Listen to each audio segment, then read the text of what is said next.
벌써 야고보를 시작한 지 엊그제 같은데 이제 벌써 이제 4장이 되었습니다.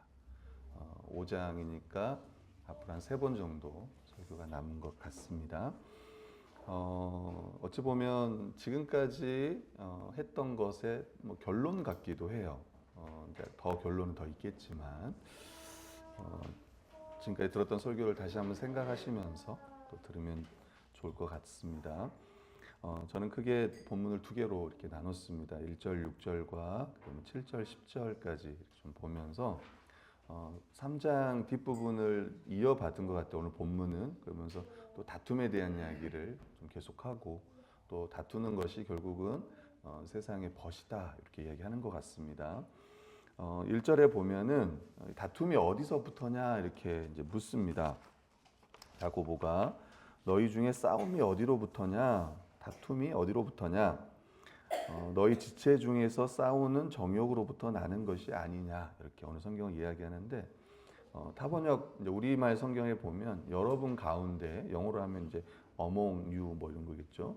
싸움이 어디서 오며 다툼이 어디서 옵니까? 여러분의 지체 속에 있는 싸우는 정욕에서 나오는 것 아닙니까? 그래서 우리가 GBS 중에 이 너희 지체 중에 싸우는 정욕을 이 지체를 어떻게 해석할 거냐 했을 때 공동체로 볼 거냐 아니면 우리 안에로 볼 거냐 했을 때 뭐 여러 주석들을 좀 참고해 보면 그냥 그 우리 몸으로 이야기하는 것 같습니다. 데니얼 도리아니도 보면 교회 여러 지체가 아니라 한 사람 안에 있는 신체 혹은 기능들을 의미한다. 이기적인 정욕은 신자들이 자기 안에서 전쟁을 하게 한다.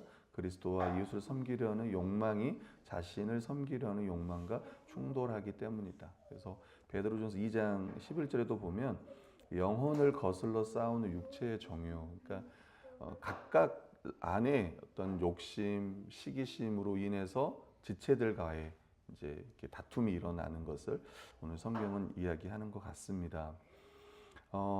보통 왜 싸움이 일어날까? 교회 안에, 또 가정 안에, 또 직장 안에 있을까 하면 결국은 그 욕심 때문에 그런 거예요. 좀 다르게 표현하면 자기 중심적이기 때문에 그렇습니다. 내 생각이 옳고 또 내가 하고자 하는 대로 되었으면 하는.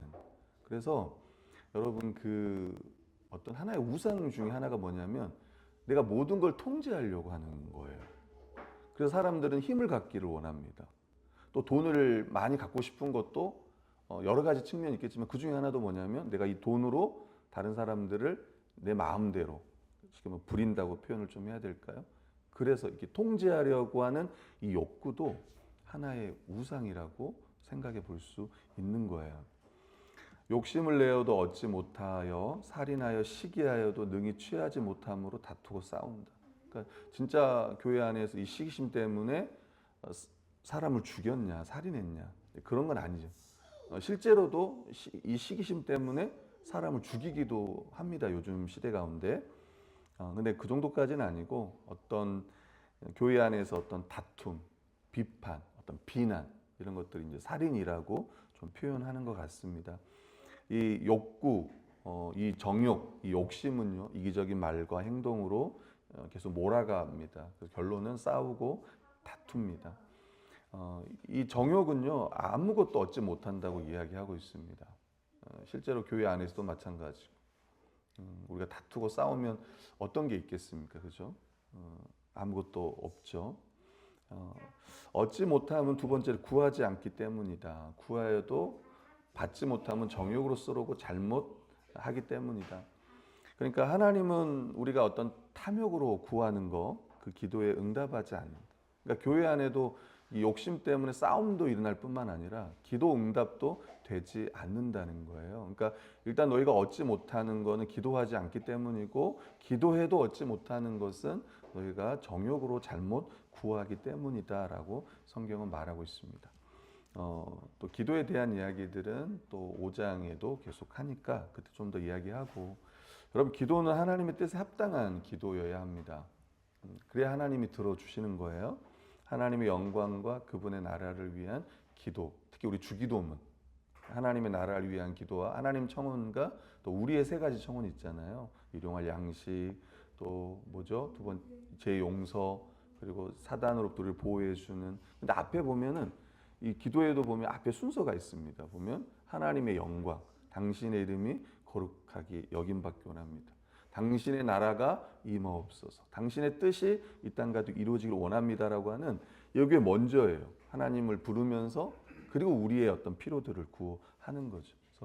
그래서 이 순서가 바뀔 수도 있지만 그럼에도 불구하고 기본적으로 신자들은 먼저 하나님의 영광을 구한다는 거예요. 자기 욕심으로 구하는 것은 하나님께서 응답하지 않는다는 거예요. 그 다음에 4절 6절은 그렇게 정욕으로 행하는 것은 세상을 버타여 사는 것이다라고 말하고 있습니다. 세상을 사랑하는 동시에 하나님을 사랑할 수 있느냐? 그럴 수 없고, 그건 세상을 사랑하는 것은, 정욕대령하는 것은 결국 하나님을 대적하는 행위다. 하나님과 원수가 된다. 그래서 좀 세게 표현하고 있습니다. 4절에 보면 가늠한 여인들아 이렇게 좀 세게 표현해요. 구약에서도 가늠한 여인들아 이런 표현들은 언약에 신실하지 않는 것, 우리가 말하면 영적 간음이라고 하는 하나님 우리가 말하는 그 하나님의 뜻 가운데, 하나님의 계명 가운데 신실하지 않을 때 이런 표현을 쓰는 거예요. 두 마음을 품은 자들아 이렇게 이야기하고 있습니다. 세상과 벗이 되고자 하는 자는 스스로 하나님과 원수가 되는 것이다. 데니얼 도리안이라는 분이 참된 벗은, 여러분 사실은 이 사람이 어떤가를 보면 그 사람의 친구를 보면 돼요. 되게 그렇잖아요. 그 자녀를 보면 보통 자녀에게 좀 문제가 있어. 그럼 누가 문제가 있어요? 부모에게. 사실은 자녀의 어떤 부족함들을 보면 문제 있는 부모가 많고, 또 친구를 보면, 사귀는 친구를 보면 이 사람이 어떤 사람인지 알 수 있는 거예요. 왜냐하면 이 벗이라는 거는 사고 방식과 인생관을 공유하기 때문에 그래요. 그죠? 예를 들면 검정색하고 가까우면 검정색이 되고, 또 다른 색깔 가까이 되면 다른 색이 된다는 말이 있는 것처럼 어떤 친구를 사귀느냐, 아니면 또 내가 어떤 사람이냐에 따라서 또 함께하는 사람들이 비슷한 성향의 사람들이 만나게 돼요. 뭐 교회도 마찬가지겠지만, 그래서 이 세상과 벗이 되고자 하는 것은 하나님께 더 가까이 가는 게 아니라 저 세상으로 더 가까이 가는 거예요. 오해하지 않기를 바랍니다. 우리는 좋은 이웃이 돼야 되고 좋은 직장 동료가 되어야 합니다. 그럼에도 불구하고 우리는 세상의 벗이 될 수는 없어요. 세상의 가치관을 거부한 사람이 우리이기 때문에 그래요. 여러분, 세상 사람들은 돈과 그 사람이 가진 배경을 따라 그 사람을 판단합니다. 근데 기독교의 가치관은 달라요. 그냥 모든 사람을요, 성경에도 말했던 것처럼 하나님의 형상인 거예요. 이 사람의 지위가 어떠냐, 이 사람의 연령과 이 사람의 어떤 출신 배경이 아니라 그 자체가 그냥 존재 자체가 하나님의 형상이기 때문에 형상으로 대하는 거죠. 존귀하게 대하는 겁니다. 그래서 저주하지 않고 도리어 복을 빌어주고 용서하고 화평하고 거룩한 거예요. 어떤 교회 사람들과만 친하게 지내는 게 아니라, 뭐 그럴 수 있지만, 친하게 지낼 수도 있지만 저 바깥에 있는 직장 동료라든가 아니면 그 외의 사람들에게도 우린 친절을 베풉니다. 그럼에도 불구하고 그들과 벗이 되어 살아가지는 않습니다. 이것을 여러분이 기억하시면 되고요. 그래서 야고보서 1장 27절에 보면 하나님 앞에서 정결하고 더러움이 없는 경건은 곧 고아와 과부를 그 환난 중에 돌보고 또 자기를 지켜 세 속에 물들지 아니하는 것이라. 세 속에 물들지 않는 거라. 지금까지 야고보서는 지금까지 그 이야기를 한 거예요. 세 속에 물든다는 게 어떤 건지를 쭉 이야기하는 거예요. 그러면서 성경은 뭐라고 하냐면 그 말씀, 하나님이 우리 속에 거하게 하신 성령이 시기하기까지 사모하신다는 말씀을 어찌 보면 이 세속을 좋아하는 자, 따르는 자는요, 이 말씀 헛된 줄로 생각할 수도 있습니다. 어찌 보면 저도 이 본문이 왜 갑자기 이 말씀이 또 나올까? 근데 뭐 주석들을 좀 참고해 보면은 회개를 촉구하는 말씀이래요. 이 말씀이 세상을 사랑하지 말고 하나님께서 보내주신 성령이 너희를 시기하며 시기하기까지 너희를 사모하니까, 그러니까 돌이켜라. 세상의 방식이 아니라, 세상의 지혜가 아니라 하나님의 지혜 위로부터 오는 그것들을 구하라. 오늘 성경은 이렇게 이야기한다는 거야. 6절에도 보면 하나님께서 더 큰 은혜를 주실 것이다. 교만한 자를 물리치시고 겸손한 자에게 은혜를 주신다. 잠언서 3장 34절에 보면 진실로 그는 거만한 자를 비웃으시며 겸손한 자에게 은혜를 베푸신다. 그러니까 여기 비웃으신다가 조롱한다고, 이게 이제 구약, 좀 어렵게 좀 표현하면 구약 성경 있잖아요. 맞소라 사본이라고 하는 데는 MT라고 적혀 있는 이 맞소라 사본에는 비웃으신다, 조롱하신다. 근데 기원전 200년 전에 여러분 70인역이라고 하는 알렉산드리아에서 헬라어로 번역된 이 성경에는 대적하신다 이렇게 표현을 쓴 거예요. 그래서 이걸 70인역을 가져와서 우리나라 그 성경이 이걸 가져와서 번역한 겁니다. 그래서 그걸 물리치신다는 표현을 쓴 거예요. 다른 말로 하면 대적하신다. 그리고 겸손한 자에게 은혜를 주신다. 베드로전서 5장 5절에도 보면 하나님은 교만한 자를 대적하시되 겸손한 자에게 은혜를 주신다. 그러니까 지금까지 우리가 말했던 앞에서 1장, 2장, 3장, 4장에서 말했던 그렇게 하는 자들은 어떤 자라는 거예요? 딱 한마디로 말하면 교만한 자다라고. 교만한 자다. 반대가 겸손한 자다. 그리고 이 자에게 하나님께서 은혜를 주신다라고 이야기합니다.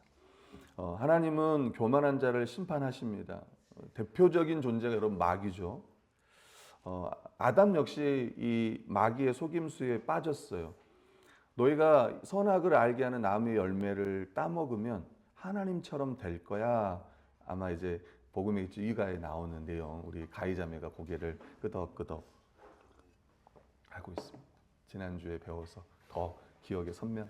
또 한수가 왔으면 더 끄덕끄덕 했을 텐데. 그러니까 이 아담이 거기에 빠졌잖아. 하나님처럼 되고 싶어서. 왜 선악을 알게 하는 나무의 열매를 따먹었어? 하나님처럼 되고 싶어. 다시 말하면 내가 주가 돼서 마음대로 하고 싶은 거야. 우리가 그걸 자기 사랑이라고도 이야기하고. 근데 하나님 앞에서는 그게 교만이다, 휴브리스다 이런 말을 들었을 거예요. 결국 아담과 하와도 여기에 넘어가서 불순종하고 결국 하나님을 대적하지 않았습니까? 그 가운데 하나님께서 은혜를 베푸셔서 구원해 주셨어요. 여러분 제가 하나 물어보면, 여러분 구약의 최초의 교회가 어딘 줄 아세요? 그러니까 에덴 동산, 이제 에덴은 이제 땅이잖아요, 그죠? 여러분 우리가 교회라고 말하면은 이게 장소예요, 아니면 사람이에요? 사람이에요. 그럼 사람이라고 하면 에덴 동산은 아니잖아요, 그죠? 에덴 동산 안에 있는 누구예요? 아담과 하와인데, 또 질문은 죄를 범하기 전인가, 죄를 범한 후인가요? 어딜 것 같습니까? 다시 이야기해 볼게요. 후라고 봐야 돼. 후. 왜일까요?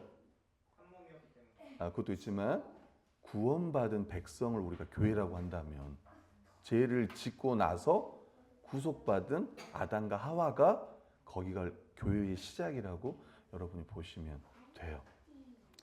하나님은 겸손한 자에게 은혜를 베푸십니다. 하나님은 자신의 무능함을 인정하고 하나님만을 의지하고 그분의 도우심을 구하는 자에게 은혜를 베푸시는데, 지금까지 우리가 1장에서부터 쭉 살폈던 2장에서 나왔던 차별하는 거, 가난한 자를 차별하는 거, 그 다음에 3장에 나오는 말을 함부로 하는 거, 1장 후반에 나오는 계명을 지키지 않는 거, 이런 모든 것들, 이것이 나의 교만이었구나, 하나님 앞에서 교만이었구나 깨닫고, 또 한 가지 말씀드리고 싶은 거는 우리 힘으로는 안 된다는 거예요. 겸손에 대한 이야기도 하겠지만, 여러분이 지난주 말씀을 들었지만 또 한 주를 살아올 때 내가 정말 이 말씀대로 살 수 없구나를 깨달으셨을 거예요. 내 입술 하나도 내가 내 마음대로 하지 못하는 거, 내 마음도 내가 다스리지 못한다는 걸 우리가 깨닫는 거예요.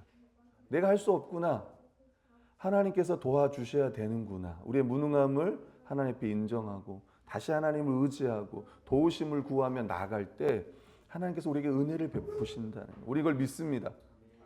이게 복음인 거예요, 여러분. 그 다음에 7절 10절은요 겸손하라 이렇게 이야기합니다. 7절 같이 읽어볼까요? 자, 읽겠습니다. 시작. 그런즉 너희는 하나님께 복종할지어다. 마귀를 대적하라. 그리하면 너희를 피하리라. 예. 여기 말씀에 여러분 보세요. 마귀를 대적하라. 그리고 하나님께 복종하라가 아니라 하나님께 복종하라. 마귀를 대적하라. 순서가 바뀌면 안 됩니다. 복종이 대적의 전제 조건이에요. 사실은 우리가 하나님께 복종하면 그게 마귀를 대적하는 거예요. 무슨 말이에요? 우리가 가끔 보면 막 사탄아 물러가라.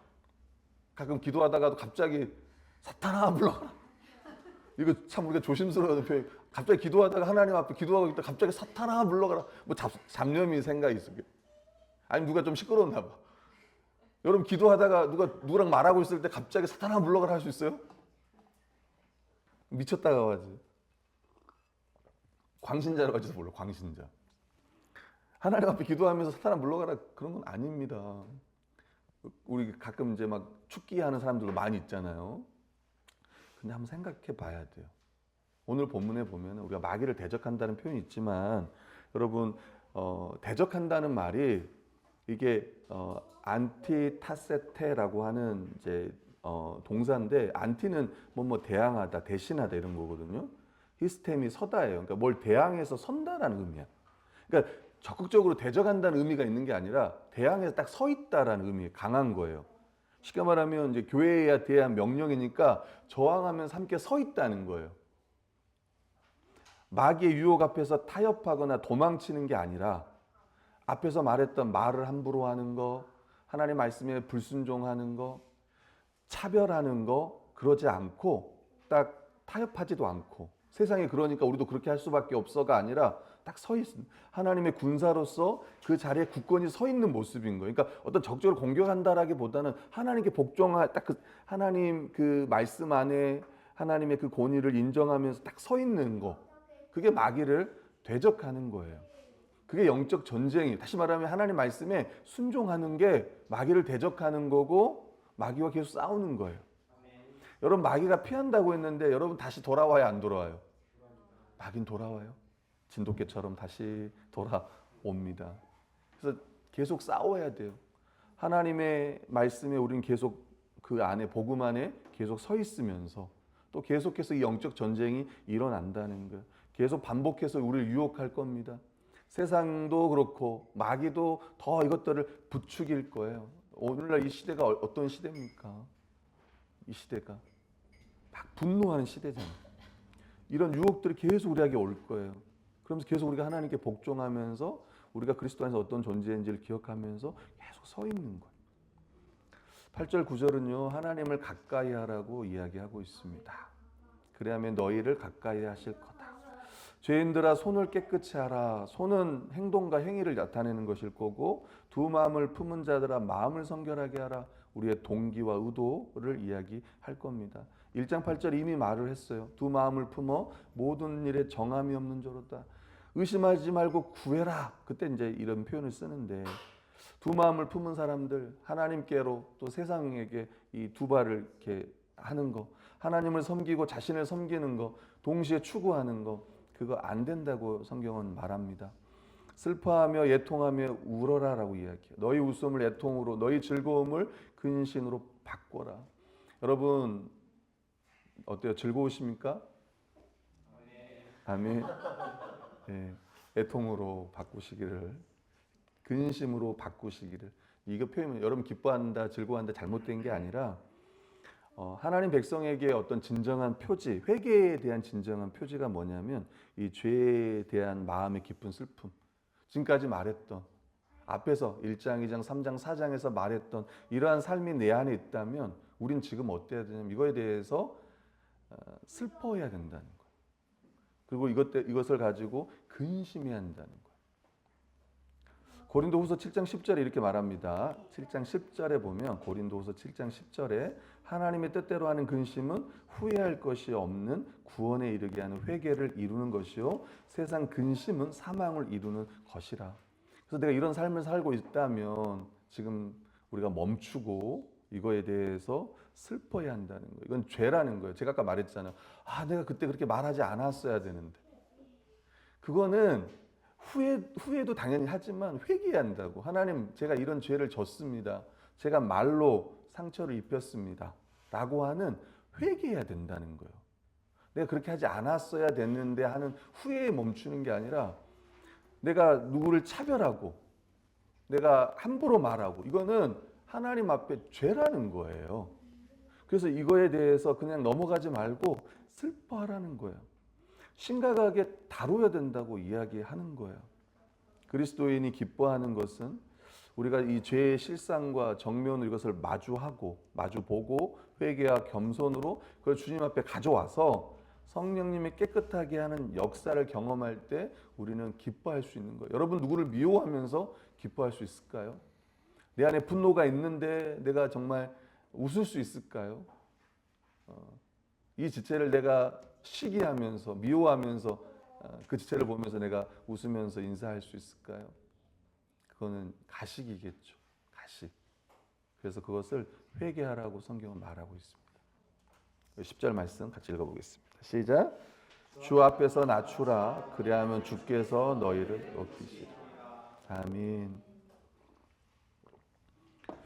누가복음 18장 14절에도 무릇 자기를 높이는 자는 낮아지고 자기를 낮추는 자는 높아지리라 하십니다. 그러니까 교회 안에 지금 특히 선생들을 중심으로 그랬던 것 같습니다. 또 4장 뒷부분에도 보면 비난하지 마라, 정죄하지 마라 이런 표현들 나오는 거 보면 그런 것 같아요. 위에 서 있는 거, 다시 말하면 교만한 거예요. 여러분 교회 안에 교만한 사람, 내 마음이 교만해지면 누구를 칭찬할 수 없어요. 그렇지 않을까?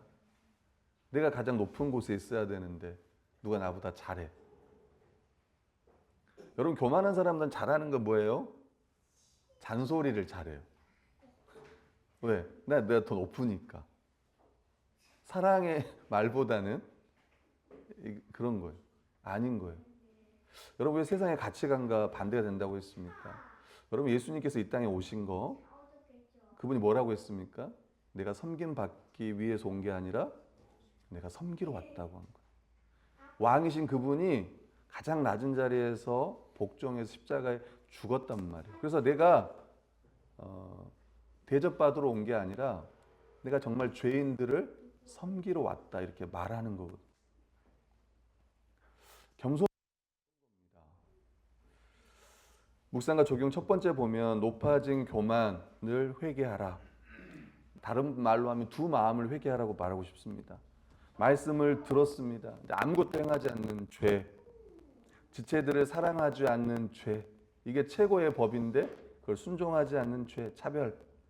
그리고 혀를 하나님께서 우리를 주셨는데 이 혀를요 저주하는 데 쓰는 거예요. 기억납니까? 어떻게 혀로 하나님을 찬송하면서 하나님 만드신 형상을 저주할 수 있냐라고 하는 혀를 잘못 사용하는 이런 죄들, 또 교회 안에 시기심으로 다투는 이런 죄, 세상의 지혜를 구하며 세상을 사랑하는 이런 정욕의 죄, 이것들을 오늘 성경은 교만이라고 이야기하고 있고 이것을 회개하라, 도리어 애통하라, 도리어 슬퍼하라 말하고 있습니다. 두 번째는 주님 앞에서 스스로 낮추라. 다른 말로 하면 겸손하라. 주님 앞에서, 주 앞에서 스스로 낮추라고 오늘 성경은 이야기하고 있습니다. 우리가 하는 모든 것, 우리가 하는 말과 행동이 주님 앞에서 하는 것임을 기억해야 돼요. 주님이 우리의 거룩함의 기준이라면 우린 자신을 낮추는 게 싫을 거예요. 우리 보통 그러잖아요. 예입니다. 제가 이거를 예를 들면 우리 부부싸움 할 때도 마찬가지잖아요. 뭘 이야기를 하면 돌아오는 말은 뭐예요? 그거예요. 많이 듣고 있습니다. 오늘도 들었던 것 같습니다. 여러분 그러잖아요? 보통 그래요. 누군가의 잘못을 말해주면 그래 미안해 이렇게 하고 내가 정말 많이 힘들었지 정말 미안해. 그게 아니라 뭐요? 넌 잘했어? 넌 나보다 더하잖아. 그리고 예전에 했던 걸 다 가지고 와요. 70번씩 7번 용서하라고 했던 이게 아니고 나는 용서를 안 했던 거야. 이걸 그대로 가지고 또 와. 내가 이걸 얼마나 참았는지 알아? 내가 이걸 언제부터 참았는지 알아? 너는 이거 말고 또 더 있다고 이야기도 하고. 그래서 제가 주 앞에서라는 표현을 쓰고 성경이 그렇게 말하잖아. 주 앞에서 스스로 낮추라는 거예요. 비교하지 말고. 너는 더 잘했어? 넌 더 나아? 넌 정말 괜찮아? 너는 정말 완벽해? 가 아니라 주님 앞에서, 너 앞에서가 아니라, 당신 앞에서가 아니라 주 앞에서, 주님의 겸손, 주님의 온유함, 그 앞에서 다시 내가 인정하고, 그래, 맞아, 그렇게 가야 된다는 거예요. 우리 자신을 다른 사람과 비교한다면 겸손하기는 어려울 겁니다. 몰라요? 더 교만해질 수 있습니다. 그게 아니라는 거예요. 하나님께 복종하라. 그리고 하나님을 가까이 하라. 오늘 성경은 말합니다. 저는 이 예배 시간이 하나님과 가장 가까이 있는 시간임을 믿습니다. 아멘. 당연히 일상에서도 우리가 기도할 때도 이 말씀이 적용될 수도 있겠지만 생각해 보세요. 예배 안에는 이 구원받은 사람들, 구속받은 하나님 백성들이 이 자리에 모여 있습니다. 또 하나님은 우리 앞에 찬양도 같이 하고, 또 함께 기도도 하고, 같이 회개도 하고, 또 말씀도 듣고. 여러분, 하나님께서 있잖아요. 진짜로 언제 우리는 어떻게 생각을 해야 되냐면, 여러분에게 하나님이 가장 가까이 올 때가 언제 생각하세요? 노래가 있어요. 지금 이 순간. 여기까지밖에 잘 모르지만 저는. 우리는 자꾸 어떻게 생각하냐면 특별한 어떤 걸 생각해요. 특별한. 그게 아니고 하나님이 이 예배 시간에 가장 가까이 오신다고 여러분 믿어야 돼요. 그러니까 이 시간에 하나님이 함께 하시는 시간이에요. 또 이 시간에 하나님 말씀하는 시간이에요. 그러니까 우리가 설교를 들을 때 아멘인 거예요. 설교를 말씀을 전한 저도 마찬가지입니다. 아멘이에요. 여러분도 아멘이에요. 그러니까 하나님이 또 다른 어떤 시간에 내게 말씀하는 게 아니라 다른 시간에도 말씀하겠죠. 때로는 어떤 상황을 통해서 또 신자들의 교제를 통해서 말씀하겠지만 가장 하나님께서 우리에게 가까이 오셔서 말씀하는 시간은 어느 시간이냐면 이 시간인 거예요. 예배 시간인 거예요. 그래서 예배 시간이, 공예배 시간이 그 어떤 시간보다 너무 귀하고 우리가 가장 소중히 여기고 또 가장 기대해야 될 시간이 바로 이 시간이에요. 또 말씀 앞에 우리가 가장 회개해야 될 시간이 어디냐면 지금 이 시간인 거예요. 가장 하나님을 높일 시간도 이 시간입니다. 함께 찬양하고 또 말씀을 듣고 함께 기도하는 이 시간이 가장 복된 시간인 거예요. 또 이 시간 때 하나님 앞에 아멘하고 자신을 낮추는 게 그게 바로 복종하는 겁니다. 다른 어떤 게 아니에요. 그게 우리 일주일의 루틴인 거예요. 아멘. 일주일에 여기서 하나님 말씀을 듣고 일주일 동안 또 이 말씀대로 살아내는, 우리가 쇼츠를 왜 올리냐면 시작은 거기에 있었어요. 지금 가끔 변질도 되는 것 같기도 하지만 여러분, 제가 쇼츠를 의식하고 설교한다고 생각해 보세요. 처음에는 광희가 자꾸 카메라를 봐달래. 처음에. 지금 안 보지만. 그래도 어떨 때 가끔 쇼츠에 5개는 나와야 될 텐데 이런 생각을, 메시지가 나오긴 해야 될 텐데 이런 생각하지만, 근데 오해하지 않기를 바랍니다. 저는 그렇지 않습니다. 의식을 안 해요. 강의가 이렇게 올려주고 너무 감사하게 생각하고. 여러분, 쇼츠를 올린 이유는 우리 성도들을 위해서예요. 일주일 동안 이 말씀을 다시 한번 기억하고 묵상하고 적용하기 위해서 쇼츠를 올립니다.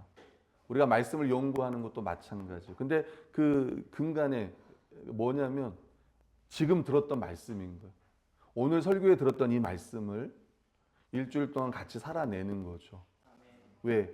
이게 하나님께서 우리 교회에게 주신 말씀이니까. 가장 가까이 오셔서 하는 말씀. 누군가에 속으면 안 됩니다. 어디 가보세요. 하나님 말씀, 음성을 듣는 방법. 누가 그걸 주일날 하는 음성이라고 말합니까? 하나님 음성을 듣는 법. 누가 주일날 예배 와서 그걸 듣는 거라고 말을 해요? 있어요 혹시? 있나요? 저희는 책을 안 보니까. 그런 책이 있었나요? 목사님? 하나님 음성을 듣는 법, 이런 책들이 있단 말이에요.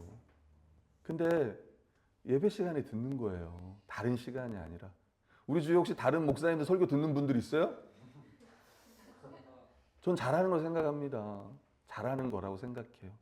다른 분의 설교도 듣고 우리나라에 정말 좋은 목사님들 얼마나 많은데, 또 성모교회 안에도 그런 목사님들 많고 그거 듣는 거 좋아요. 근데 담임 목사의 설교는 안 듣고 그분의 설교를 막 들어. 심지어 막 이렇게 성경 연구원 설교 나눔할 때 막 그 목사님 그렇게 말 안 했는데, 그건 아니지 않습니까? 그러면 그 교회 가시든지. 그 교회 성도예요. 두 마음이 아닙니까? 이분이 나의 담임 목사님. 난 여기 와 있지만, 가까워서 여기 와 있지만. 우리 교회 성도들은 그런 분은 없을 거예요. 모르겠습니다. 혹시 우리 정결이가 그럴지 모르겠는데, 그러니까 제가 하고 싶었던 말은 설교 듣지 말라는 것도 아니고 들어도 너무 좋은데, 정말 주일 예배 때 선포되는 말씀이 하나님이 우리에게, 우리 그 말씀 성도 모두에게, 그리고 나에게 하는 말씀이구나. 그리고 예배 시간이 정말 하나님께 가장 가까이 나아가는 시간이구나. 그리고 이 시간에 하나님께서 우리에게 은혜를 부어 주시구나라는 것을 믿기를 바랍니다. 하나님 우리의 죄를 용서해 주시고, 하나님은 우리를 그리스도와 함께 높이십니다. 그리스도와 함께 또 살아가게 하시고, 또 야고보서의 말씀처럼 더 온유한 심령으로, 그리고 화평을 심는 자로 우리를 인도해 가실 걸로 믿습니다. 아멘. 우리 같이 기도하겠습니다.